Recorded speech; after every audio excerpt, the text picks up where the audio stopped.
Consciousness is like responsible for the cognitive function, correct? For thinking. I wouldn't say it quite like that. So, because you can have cognitive function and thinking that's unconscious. Consciousness is whatever you are aware of right now. So it could be awareness of things in the environment or awareness of internal states. I mean, if you want to, and this is somewhat controversial in philosophy, but the kinds of mental states or the kinds of cognition that you can report, those are the states you're conscious of. At least to a first approximation. How about like easy problems of consciousness? So I could go into that, but one thing I'll say, just for the sake of the test, what I said in class was, all you need to know about the easy problem, hard problem, mind-body problem, all of that, is Chalmers thinks the hard problem is a real problem for materialism, and Dennett thinks the hard problem rests on an illusion. So for the test, that's good enough. Now, if you want more, the idea is Chalmers made this division between the easy problems and the hard problem. The easy problems have to do with function and behavior. So right now I'm conscious. So I'm conscious, for example, of this red felt. I'm aware that I'm looking at it. I'm aware of seeing it. The easy problems have to do with the mechanisms by which that happens. So, the light goes into my eye, signal gets into my thalamus and then to my occipital cortex. It decodes what color it is, sends a signal to my, motor cortex, which allows me to go, this is red. All of that falls under the easy problems. And by easy, Chalmers means that these problems are solvable by the standard methods of science. You don't have to appeal to anything spooky, it's just physical mechanisms. The eye sending signals, etc. The hard problem is, why is any of that activity associated with consciousness, with the feeling of seeing red, or the feeling of being in pain? Because Chalmers has the intuition, and many people have this intuition too, that you could explain all of that physical mechanism, but it still wouldn't explain why it feels like something to be in pain. Now, Dennett thinks that's wrong. Dennett thinks that there is no hard problem. He thinks that once you've explained all the mechanisms, you've explained everything. If you want to feel Chalmers' intuition, pain might be the best example. So think about what it feels like to be in pain. And ask yourself, so you can imagine someone saying, well, there's activity in your brain in this pattern. And it's easy to get the intuition that that wouldn't explain why the pain feels like something. Now, if that gives you a headache, as I say, all you need to know for the test is what I said, that Chalmers thinks the hard problem is real, and Chalmers thinks the hard problem is real. It's a real problem for materialism. Dennett thinks the hard problem rests on an illusion. What's Charles think and what's Dennett think? Yeah, exactly. That's good enough. Yeah. So is Dennett saying that we are zombies? He actually has a line in his book where he says, we are all zombies, and then he says in brackets, in the sense that we don't have the kind of consciousness that isn't reducible to material processes. That kind of consciousness doesn't exist. He thinks we're conscious, he just thinks Chalmers has a weird conception of what consciousness is.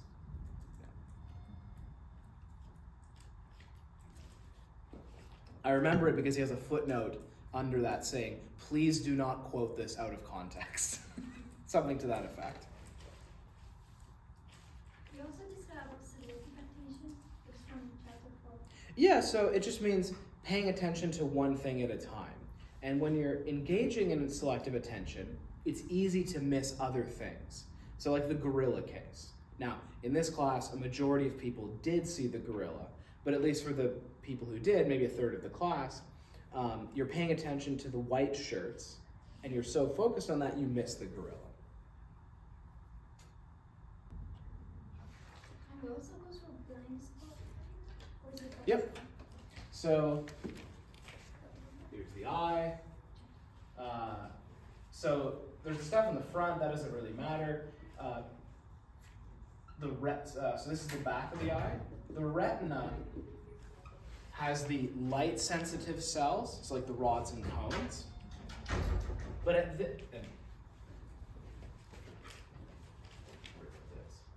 so at this spot right here, where the optic nerve begins, there's no light sensitive cells there. It's just a bunch of axons, going to that point. So the axons are there, but at that exact spot, there's no light sensitive cells. So in the middle of each of your eyes, so if I close one eye, there is a point in the middle of my vision where there's nothing coming in. What my brain does is just kind of fills in whatever's around that spot. And you can prove it to yourself online. If you just look up blind spot test, it'll tell you to like close one eye and go away, and a black dot will literally disappear right in front of you. So. Yep. Can you explain absolute threshold, please? Good. So, absolute threshold is the smallest amount of stimulus that you can detect. So I think the example I used in class was, suppose it's light, so the absolute threshold for vision, and if I put you in a completely dark room and I have a special device that sent a single photon into your eye, so a single particle of light, obviously you're not going to see it. And then imagine I just slowly make it brighter until the moment at which you can just barely see something. The moment where you can just barely see something is the absolute threshold. And also Weber's law. Sorry? Weber's law. I don't think I'm saying it right. Oh yeah, Weber's law, yeah. So that relates to the other threshold, which is the difference threshold. The difference threshold is the smallest amount of difference between two stimuli that you can detect. So I think the example I used in class was, if you imagine like trying to figure out whether two weights, whether one is heavier, the smallest amount of difference you can detect between the two weights, that's the difference threshold. Now I said amount of difference, that's a little misleading, because what Weber's law states is that the difference threshold is in terms of percentage of difference, not amount. So again, just to repeat the example from class, if I gave you a 1 pound weight and a 2 pound weight, you could tell that the 2 pound weight is heavier, right? It's twice as heavy. It's only 1 pound, but it's 100% more different, right? It's kind of a funny sentence, but you know what I mean. If I gave you a 60 pound weight and a 61 pound weight, you would not be able to tell which one is heavier. It's still 1 pound, but it's a very small percentage difference. And the same is true for the other senses, for vision, hearing, etc. Yeah. That's Weber's law? That's Weber's law. Yeah.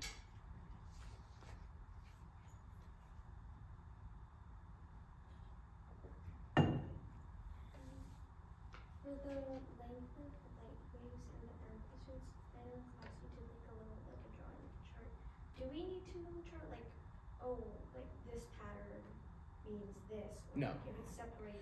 No, all you need to know is taller waves, higher amplitude, means brighter, and that the frequency of the wave corresponds to color. You don't have to remember which wave is which color. So, higher, shoot, I should remember this. See, I don't even remember, so you don't have to, I won't test you on. I know red's at one end and purple's at the other end. So infrared is just outside of the visual spectrum. I want to say that's lower frequency. You're smart, do you know this? So red is the lowest frequency. Violet is High frequency, okay, good. Wait, is it again? Or no, not testable, is just, yeah. Okay. You just need to know that frequency corresponds to color. I won't ask, that was just for me and him. Okay. So, yeah. Thank you. And for the eye, like I know there's a bunch of terms on the retina, blah blah blah. Do we just need to know like their functions, Or do we also need to know like where to label it in the eye? Or just their function? I would say it's good to know where they are. Yeah. Good to know where they are. Yeah, both where they are and their function. Since you've all come here, I'll say, nudge, nudge, hint, hint. Maybe know like the order in which light would go through the different steps from the eye to the brain. Could you explain gate control theory? The idea of gate control theory is that there are nodes or gates in the spinal cord that, quote, decide, not really, it's pretty simple systems, but, determine whether signals get sent up to the brain or not. Different things will influence the gates to open or close. For example, if there's more severe damage somewhere else, that will be higher priority and may lead to other gates being closed. Endorphins can act on this. So there's different mechanisms that can act on it, but it's nodes in the spinal cord that determine whether signals get sent to the brain. Yeah. Can you explain area V1? Area what? V1. Okay, that's the same as the primary visual cortex. So the occipital cortex, as you know from chapter 3, is like the visual part of the, well, other parts help too, but it's stage 1 of conscious visual processing. The middle of the occipital cortex is step 1A, if you like. It's the first part of the occipital cortex's processing of visual information.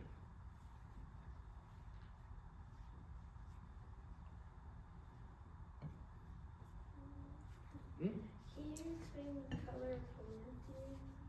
Yeah, so the idea there is there are 3 pairs of colors, red, green, blue, yellow, black, white, that are opponent processes. What's meant by that, at least for your purposes, is if one color system is overactivated, the other pushes back. So it's an explanation of things like after images, right? So you stare at red for a long time and look away, you see green. And same for the other pairs. Because they get tired, right? It's a little bit, I forget the exact mechanism, but it's not as simple as like the cones getting tired, because for example, there are no yellow cones. So it's a process that happens after the rods and cones. Visual psychologists have a really detailed mechanistic account of how that happens. I don't remember the details. For intro psych, just know that there are these 3 pairs of competing processes. So we just need to know if there's the 3 pairs and then that they compete. So to speak, yeah, that's good enough. We have to remember what the pairs are. I would say, yeah, know those, yeah. Yeah, so there's 2 sets of colors. There's the 3 types of cones, red, green, and blue. And then there's the 3 pairs of opponent processes. Can you describe tactile respective field? Say again? Is it a tactile respective field? All right. Tactile. Tactile receptive field. Is that one there? I'm not sure. So tactile has something to do with touch. I don't remember that term. If I don't find it before the end of class and it's on the test, let me know.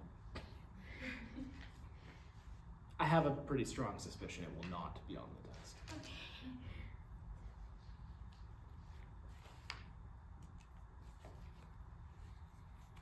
Can you explain binding properties? Or sorry, just very quickly. So, so the definition: it's a small patch of skin that responds to a specific type of stimulus. So it could be responding to pressure, to temperature, or damage to the skin. So it's the part of the skin that does transduction. So transforms something from the environment like pressure or heat into signals that get sent to the brain. But pretty sure it's not on the test. And sorry, what was your question? Can you explain binding problems? Yes, so it relates to parallel processing. So one term, I think around the same time, is parallel processing. And the idea there is the brain processes different streams of information independently at the same time. So think of, for example, visual information. We learned back in chapter 3, and then it came up again in chapter 4, that the parietal lobe processes information related to spatial location, but the temporal lobe processes what the thing is, so like identifying what object you're looking at. And those processes are independent. But when I look right now, I'm having one experience of vision. It's not like I'm experiencing location and experiencing, like when I look at someone's face, it's not like I see location and that it's a face separately. It feels like one experience. But when you look in the brain, there doesn't seem to be one place where it all comes together, right? The streams stay more or less independent, at least a lot of the time. So the binding problem is, why do we have the sense that we have one bound up, one unified experience, even though the information is being processed separately? Is parallel crossing the same as parallel process? Is parallel what? Crossing the same as parallel process? Parallel crossing, is that listed there?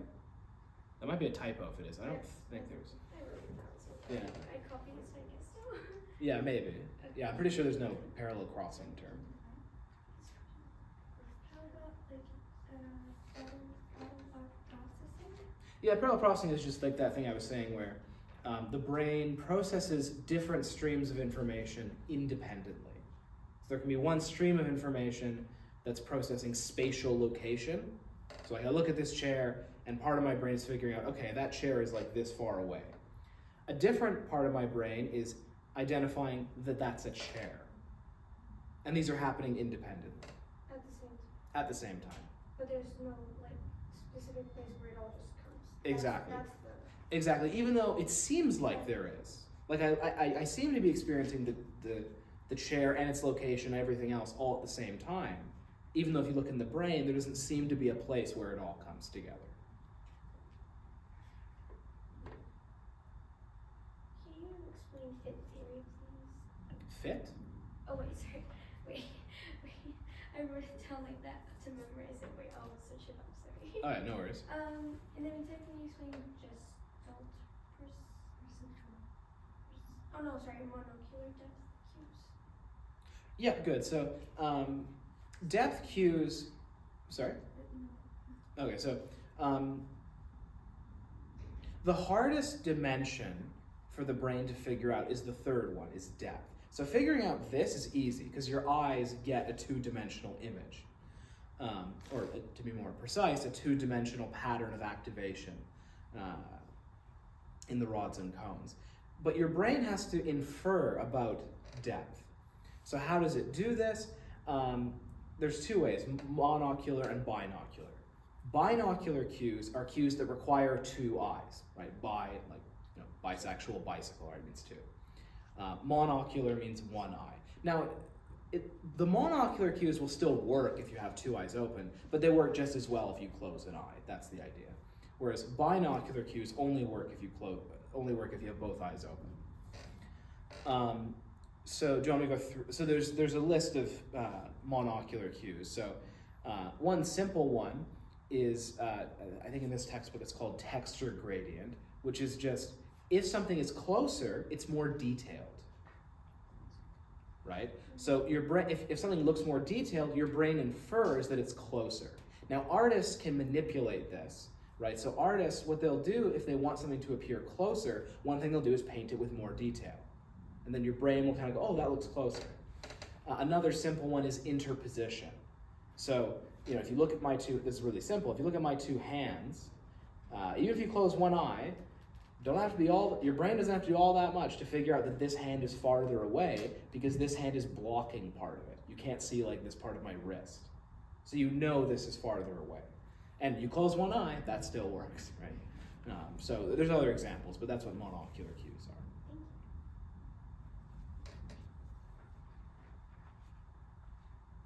Can you just describe gestalt perceptual principles?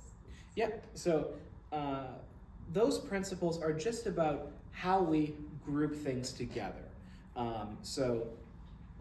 For example, similarity. If two things have the same property, same shape, same color, whatever, like they're similar, we will instinctively group them together. Another one is proximity. If they are physically closer together, that also nudges us towards grouping them together. Whatever, might as well do the other two. So there's continuity, which is we like to see something as a line or a curve. So I think like the example I used was, so in this example, it's kind of working against similarity.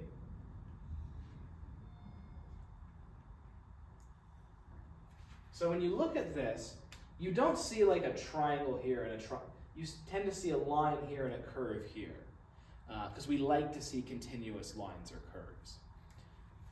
So that's another Gestalt principle. How about olfactory, respiratory neurons? Olfactory. Olfactory, respiratory neurons? If I know what you're referring to, that's the receptors in the nose. So olfactory just means smell.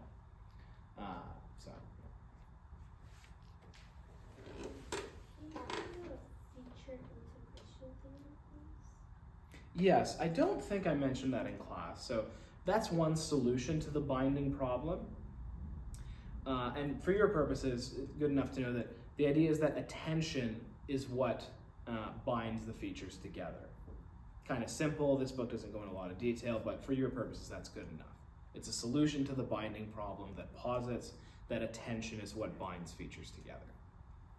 Obviously, that theory would have to be worked out more to be a good explanation, but that's good enough for this level. Problem of other minds? So, it's, well, I guess sort of related to the hard problem, but the idea is, how do you know if other people are conscious? So, you can see other people's behavior, but at least if you have a certain conception of consciousness, you can't see their beliefs and desires or their experiences. Another way of saying it, how do you know other people aren't zombies in the philosopher's sense? Where a zombie is a being that behaves exactly like a human being, but is not conscious.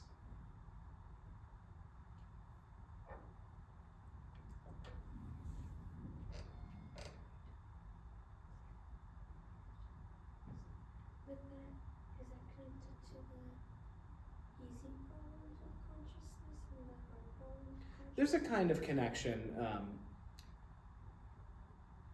I worry about answering it because it may lead to more headaches than clarity. Maybe just think of them separately. I mean, what I want to say is the problem of other minds only arises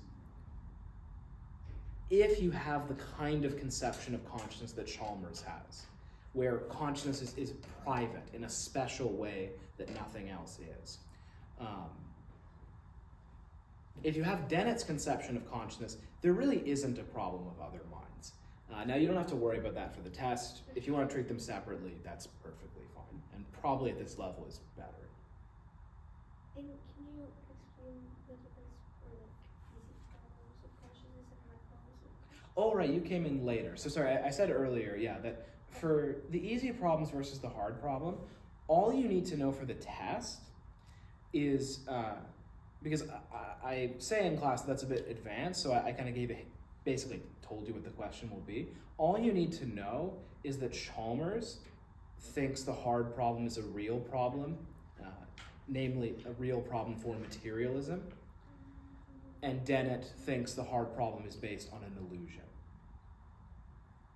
Now, so that's good enough for the test. Now, I can say more if you're curious. A real problem, you mean like No, it's definitely not a problem in real life. But by a real problem, I mean a real challenge. So materialism is the view that human beings, or at least in the context of psychology, materialism means that human beings are entirely material or physical. We don't have a soul or a magical part of us. We're just collections of atoms, obeying the laws of physics. We're just biological machines, basically. The hard problem, which I could explain if you want, but I said earlier in the video, according to Chalmers, the hard problem is a challenge for materialism. Or just put it more simply, it's a reason to think materialism is not true. That's what Chalmers argues. Dennett thinks, no, the hard problem is a mistake. It rests on a kind of illusion. So if you know that, you'll do fine on the test. Only one question about this. So.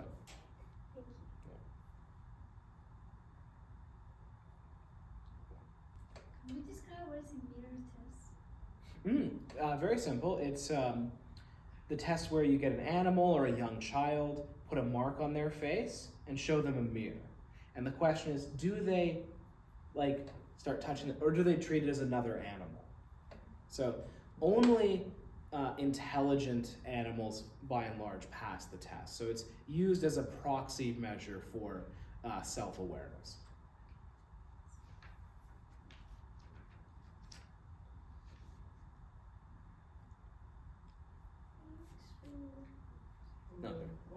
How does the kinesthetic sense work? So there are detectors in the joints and places like that do it. It is a separate system from touch. You don't have to really know about it. You should know the mechanism for the vestibular sense, which is the semicircular canals in the inner ear, but kinesthetic sense, as long as you know what it is, that's fine. If you look a little positive. So the vestibular sense is your sense of your body's overall orientation in space, and that's related to semicircular canals in the inner ear. The kinesthetic sense is your sense of the location of specific body parts. Can you please describe what the stages of sleep? Yeah, for sure. And just quickly to say, just if you want to just know what the cochlea is the thing that looks like a snail's shell, and the semicircular canals are semicircular things kind of on top of that or above it. But stages of sleep.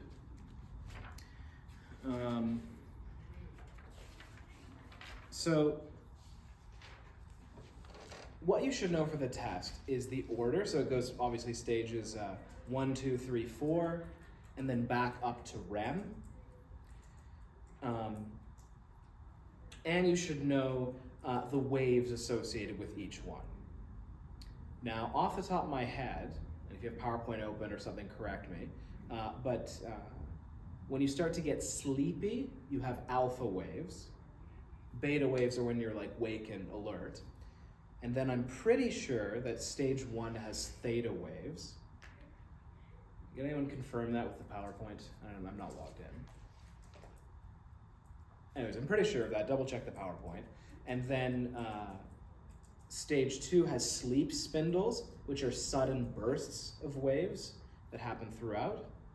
And then stages 3 and 4 are characterized by delta waves. Stage 3 has a few, and then stage 4 is almost all delta waves. Stages 1 through 4 get progressively deeper. So stage 4 is the stage where you are the least likely to have dreams.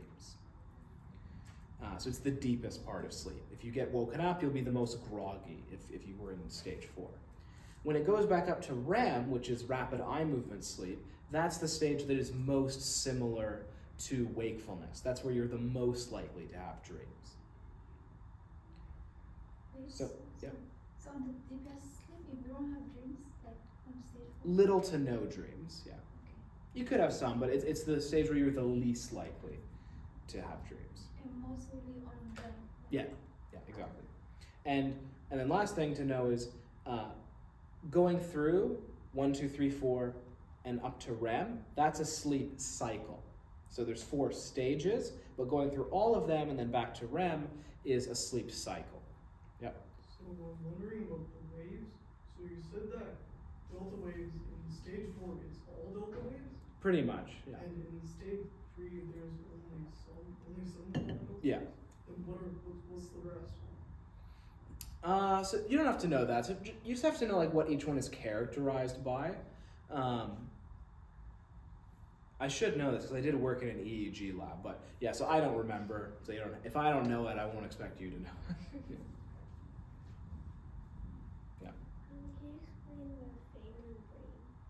Yeah, so this is Dennett's idea, and it's a kind of metaphor. It's not a well worked out theory, although there are theories that are similar to this that are more precise. But it's a good way to think about how consciousness works in the brain. The idea is different events lead to patterns of activity, and some of those patterns of activity become more famous. And by famous, Dan, it just means they lead to more widespread activation. So, for example, if let's say someone starts crying here, and my attention is captured by it. I look over there, and that's what I'm conscious of. Well, what's going on in my brain is, activity in the auditory cortex associated with detecting the crying sound. Sends signals to my limbic system. I have kind of an emotional response. It sends signals to my motor cortices saying, like, look over there. Memory traces are laid down, right? It's kind of urgent. I'm more likely to remember this because it's such a big thing. I start trying to figure out why she's crying, so maybe like my frontal lobes are, processing that. So that event, the crying event, is more famous in the brain. And by famous, he means more widespread activation. And more widespread effects. More effects on my behavior, more effects on my memory, etc. Here's the key thing. Chalmers wants to say there's something extra. Once there's widespread activation, there's some extra mysterious property of consciousness. Like, if you want to, this is kind of silly, but in a way the brain glows afterwards. Like, now it has this magic property. Whereas Dennett wants to say, no, there's nothing else. There's just the widespread activation and the effects that it has on your behavior, on your memory, etc. And there's nothing extra. It seems like there is. Like, if you introspect, it seems like, no, there's some extra properties, but Dennett wants to say that's a mistake.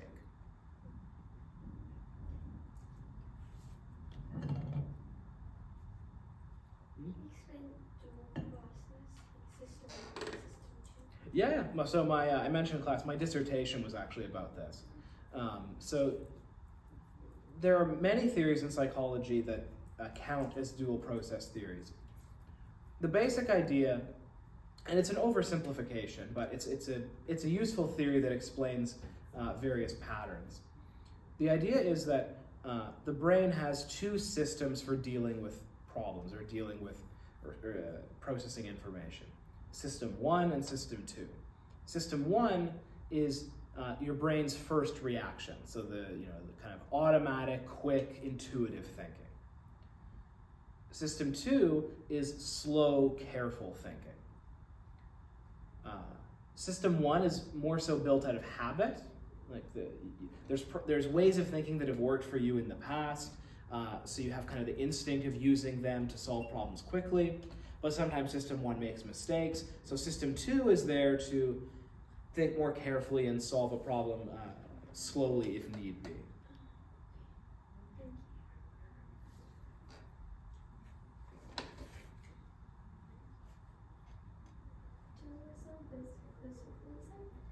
Dualism and physicalism? Yeah, so physicalism is sometimes called materialism. I probably should make it consistent. Does the key terms have physicalism in it? Yes. Okay, so physicalism and materialism are the same thing. They mean that all that exists is physical things, material things. So the world, this isn't quite right, but the world is just atoms in the void. Or nowadays we would say quantum fields in the void, right? Whatever the physicists talk about. There's no magic extra stuff. Dualists say, dual means two, like dual process theory. Dualists say there's two kinds of things. There are material things, but there are also non-physical things. So, if you believe in God, then God would be a non-physical thing, presumably. Although I think there are some religions that actually think God has a body, but that's an aside. Standardly, God is not thought to be a physical being. And in our case, we have both. We have our bodies, but we also have a soul or a mind, like some extra thing. Like, for example, like feelings and consciousness. So yeah, dualists would say that feelings, consciousness are part of the mind or soul. Materialists are going to say feelings and consciousness, etc., are just properties of the brain. Can we explain the neurocognitive theory of dreams? Yeah, just it's really a fancier name than it needs to be. It just means that during sleep, we think about problems that we're facing. That dreams have the function of like working through things that you're. And if you think about dreams that you have, very often you dream about things in your life that are happening. So that's the basic idea. So that makes it different from the activation synthesis theory, which says dreams serve no function. It's just your brain's active during sleep, and you know, there's images and sounds, and your brain kind of throws it together, but it's not really doing anything useful.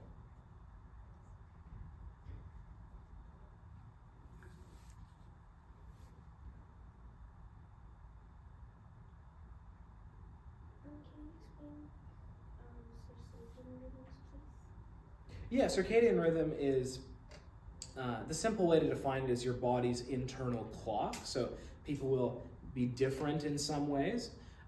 So it's your body's timeline for when to get tired, when to have more energy, when to fall asleep, etc. So it operates on a 24-hour cycle. Do you need to know like parts like the suprachiasmatic nucleus? You might as well know it. That's basically what keeps track of time for the circadian rhythm. It's in the hypothalamus. And also describe what is a serial position effect?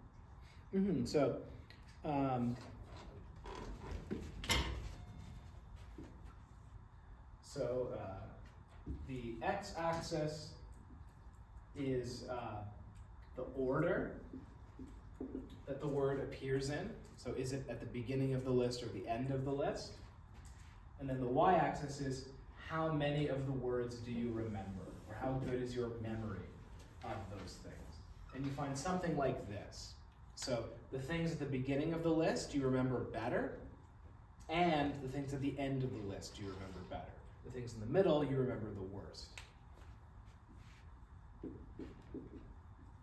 And the term for this part, the fact that you remember stuff in the beginning better, is the primacy effect. And then this is the recency effect. The primacy effect is more robust, though. For example, it persists even if you wait after the words have been read. The recency effect only really happens if you do the test right away. So it's mostly the primacy is for long-term memory? Yeah, the explanation for the primacy effect is that the information is transferred to long-term memory more efficiently. The explanation for the recency effect is the information is more fresh. It's more fresh in your mind, like in your short-term memory. But after time, that effect kind of goes away. Is there a way to improve it? Is there a what? Is like a way to at least work with it?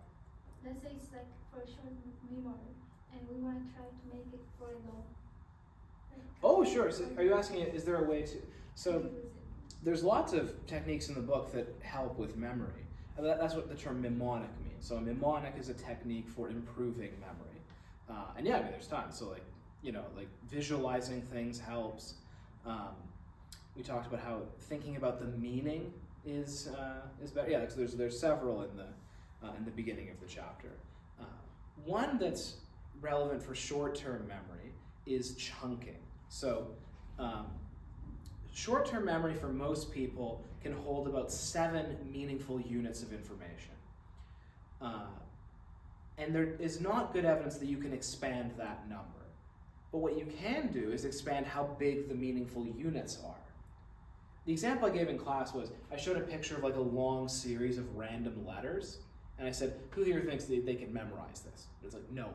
But the same letters spell, I think it's like the purple elephant destroyed the orange gorilla or something, maybe the other way around, but like it was something like that, which would be much, much easier to memorize. Even though it's the same amount of information in a certain sense, the same number of letters, but when they're in meaningful units, it's easier.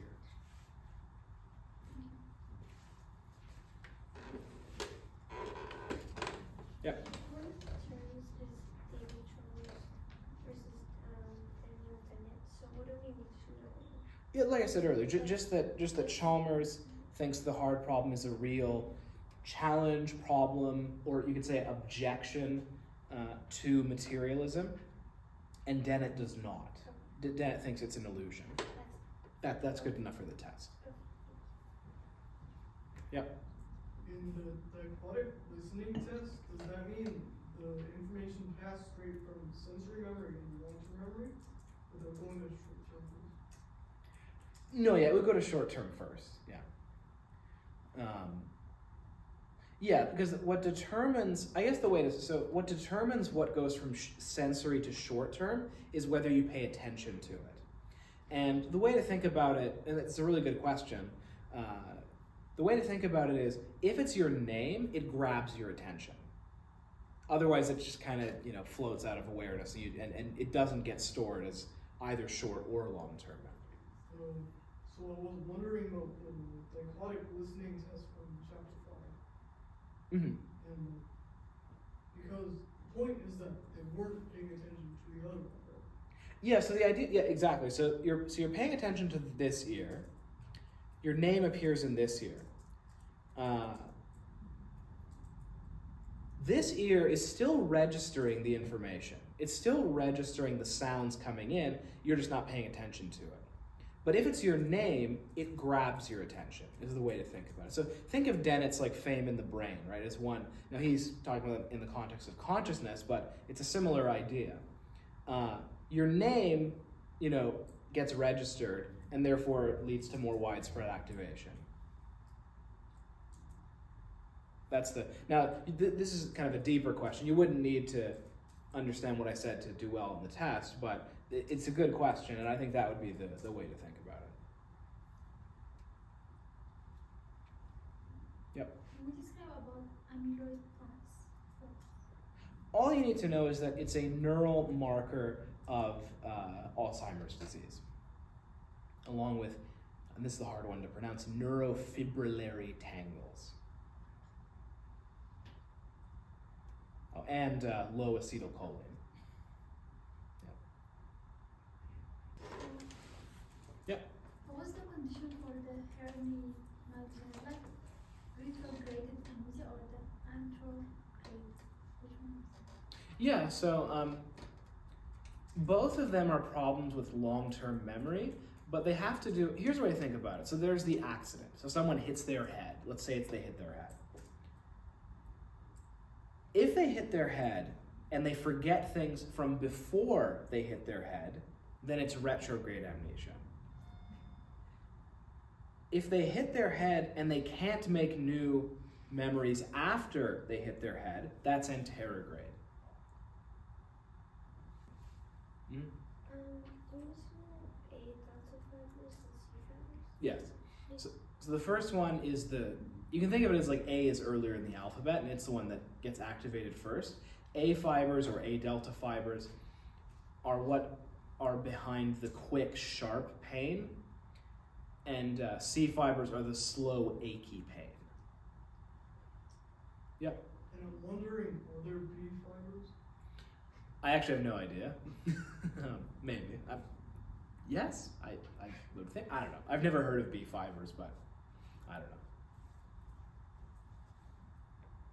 Do you need to refer pain? Yeah, I don't think I talked about that, and I don't think it's on the test. If I remember correctly, that's weird cases like, there's a few different ways it can happen, but it's where the pain is caused by one area, but you feel it somewhere else. So like, like some people when they have a heart attack, they feel pain in their arm or something. I believe that's what it's referring to, but I'm also pretty sure it's not on the test. Okay.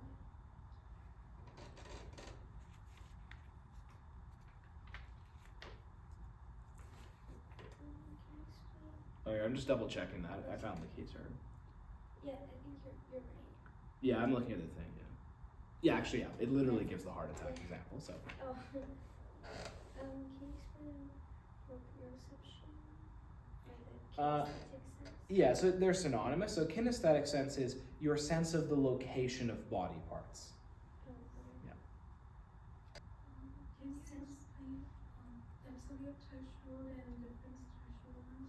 Yeah, I talked about them a little bit before you came, but that's fine. It's so the absolute threshold is the smallest amount of stimulus that you can detect. So the example I gave was like if you're in a dark room and I had a special light where I could choose exactly how much light to send into your eye, and I start with it like just a tiny amount that you can't see, and I slowly make it brighter until you can just barely see it. The moment you can just barely see it is the absolute threshold. And there'll be one for touch, for hearing, etc. So it's whether you see it or not. The difference threshold is if you have two stimuli, can you tell that they're different? So two lights, can you tell that one of them is brighter than the other, for example? And the difference threshold there means the smallest amount of difference in brightness that you can see. And for whatever it's worth, for vision, they are both very small, which is good. It means we can detect very small differences between two lights. And we can detect, that's the difference threshold. For the absolute threshold, we can detect a very small amount of light. So that's what those, does that help? Thank you.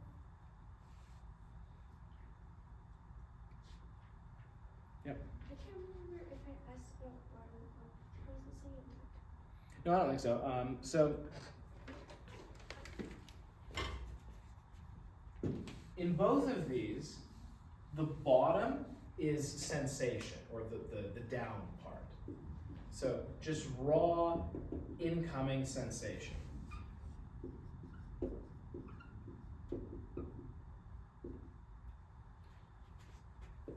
And the top part is a concept or an expectation.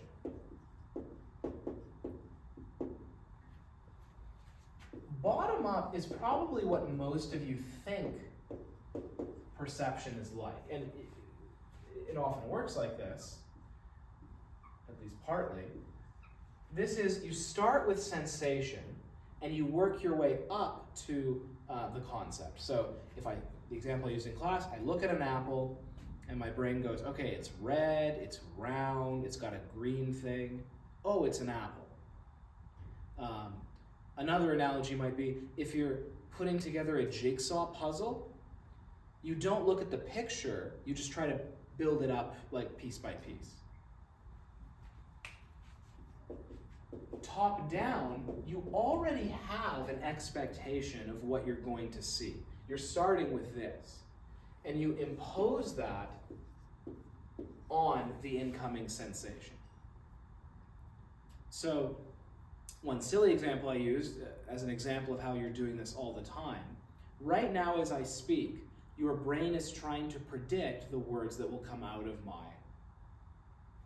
So, insofar as you're doing that, your brain is forming expectations of what's coming next and imposing that on the incoming sensation. To use the jigsaw puzzle example, if you look at the picture first and then try to put it together, you're using top down. There's other examples I can give, but does that make sense? Can you explain rehearsal and like maintenance versus elaborate? What was the first thing you said? Maintenance versus elaborate. Okay, yeah, so maintenance means just repeating something. So rehearsal in general is about short-term memory. It's when you're continually thinking about something, which is how you hold something in short-term memory. Maintenance means you're literally just repeating it. You're just saying it over and over again. Elaborative means you're trying to elaborate on it. So you're trying to expand on it. So, for example, trying to draw connections between that thing and other ideas. Expand on what the meaning is. All of that would count as elaborative, and it's that second type, elaborative rehearsal, that is more likely to get the information transferred to long-term storage. Just repeating it is less effective.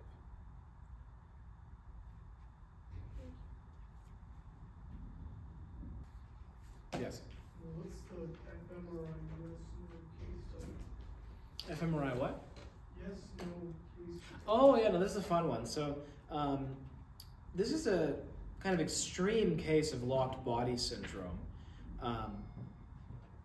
They thought the person was in a coma, but they put them in fMRI and told them to visualize, I think it was playing tennis, and visualize spatially navigating his house, which are two very recognizable patterns of brain activity. And what they told him was, okay, imagine you're playing tennis to say yes, and imagine you're spatially navigating your house to say no. And at first they asked a bunch of questions they knew the answer to, and he got them all right. So it shows that he's able to communicate in this very strange way. And then you could ask other questions that you don't know the answer to. So the book mentions, for example, they asked, "Are you in pain?" And he said no, which I guess is a relief. So it's kind of an extreme case of locked body syndrome.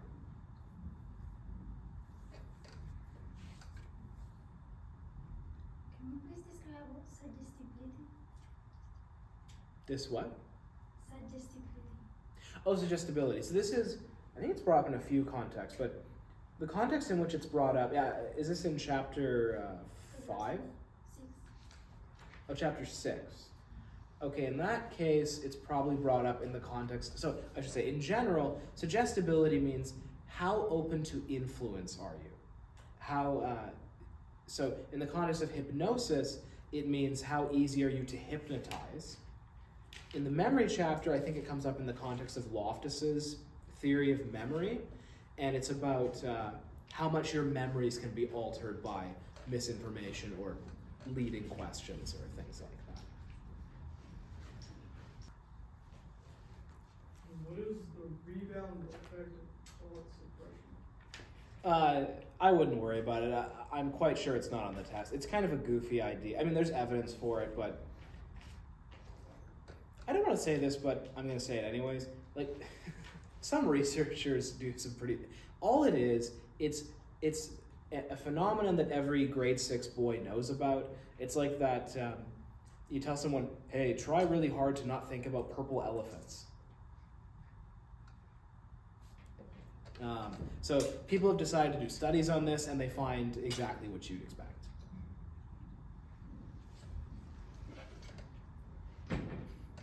My friend once said, he came to me and said, "Try really hard to not think about your grandparents having sex." Terrible person. How about like Benjamin Levin studies on voluntary action?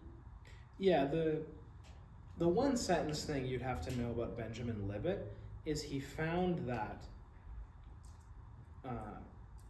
you can predict that someone will make a decision before they feel aware of making the decision using brain activity.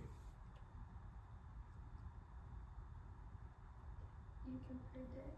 Yeah, so like what you do, and it's easier to explain the replications of Libet's study. So he used like flexing your wrist. Other people have used like, you have like 2 buttons or something like that. You're scanning their brain. They're watching a clock, and you ask them, remember the moment on the clock when you decided which one you're gonna push.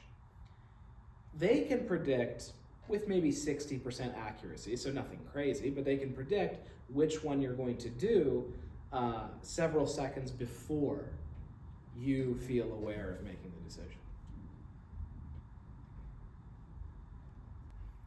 How about like decoding listening? Dichotic listening? Yeah, it's a task where you have like 2 headphones on and they're playing different sets of sounds. So I think there's one study where you know Hamlet is playing in one and Macbeth is playing in the other, and you're told you're going to be tested on this one.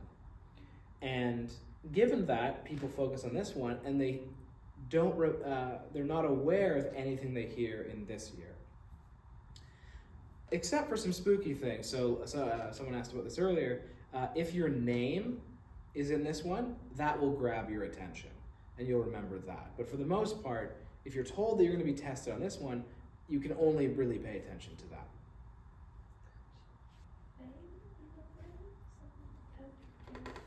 Yeah, I talked a bit about it earlier, but it just means that So it's part of Dennett's explanation of consciousness. Trying to pay attention on that.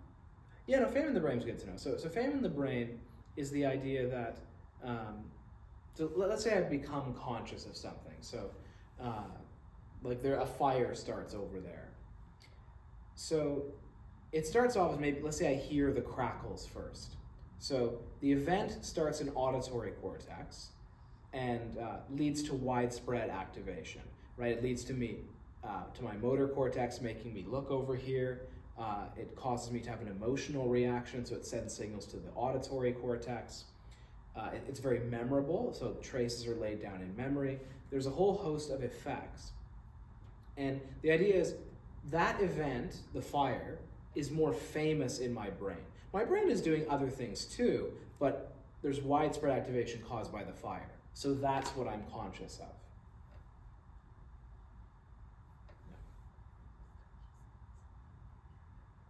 When something big happened in the marriage, everyone was mostly conscious on that thing. It's mostly conscious of that, and like to put it kind of simply, so like if this is the brain, so there's like the occipital lobe, the temporal lobe, the parietal, and the frontal. So, there's activity here that is me processing the crackle of the fire, and it leads to more widespread activation. So that's the event I'm conscious of.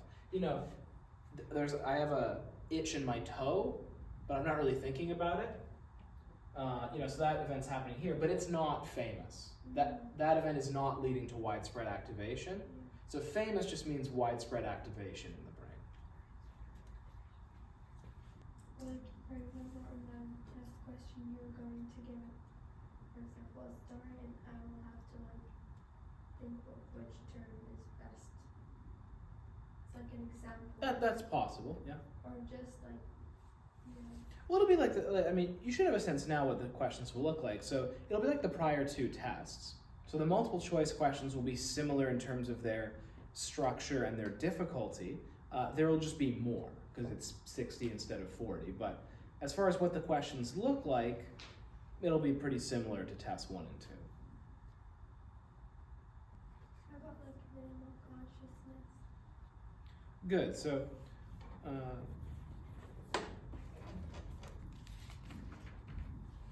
I think what I said in class was what you should know for the test is the order in which they occur. And by order, I mean order of levels of consciousness.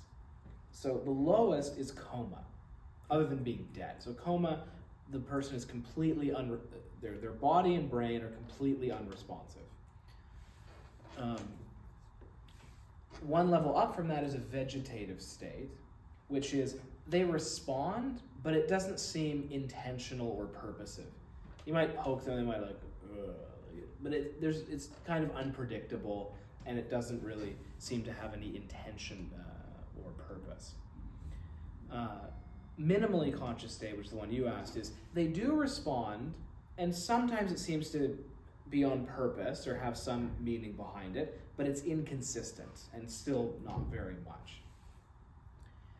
And then the most conscious state, this one's kind of the weird one, is locked-in syndrome, where they're actually fully conscious, but they just can't move. The brain is fully active, so you have to infer it through other means. So one really spooky case is that fMRI case that I said earlier. What about dynamic unconsciousness? About what? Dynamic unconscious. Good. So basically it just means the Freudian conception of the unconscious. So in that conception, the unconscious is an active process that has like repressed memories and sexual desires and all kinds of craziness. So it's Freud's conception of the unconscious.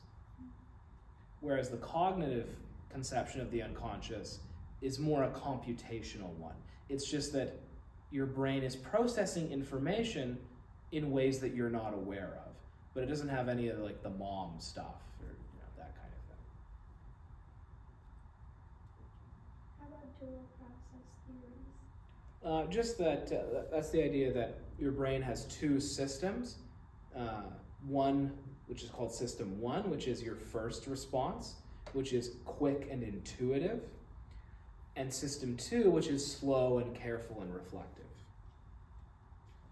Yep. Is place code kind of like the auditory equivalent of having 3 different types of cones in the eye? Blaze what? Place code for pitch. I guess so.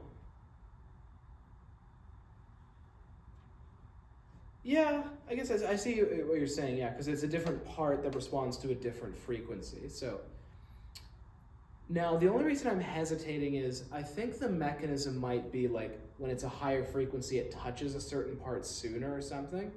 But don't quote me on that. So the mechanism might be kind of goofier and not as straightforward as having different types of cones, but I see the analogy you're drawing.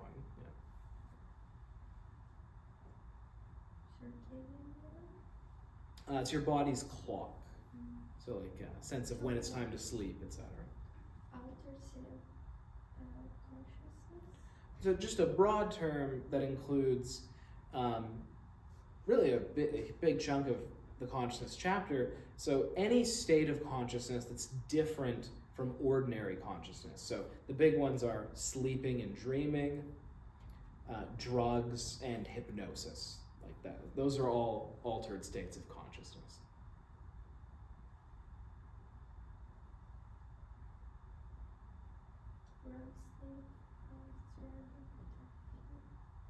Yeah, REM just means rapid eye movement. So that's the stage of sleep that is most similar to wakefulness.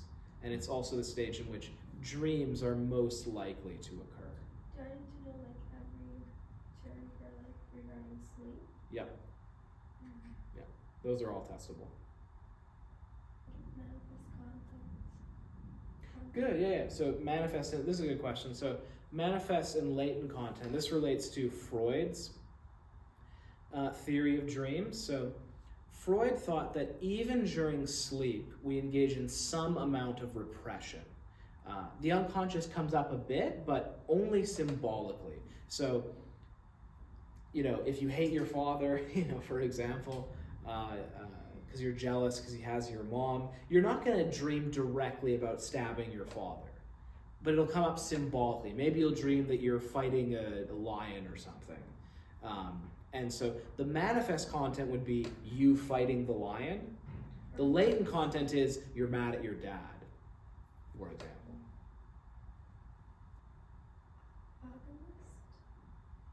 Yeah, agonist and antagonist. So those are two types of drugs. They're broad umbrellas. The difference is an agonist increases the transmission of a neurotransmitter.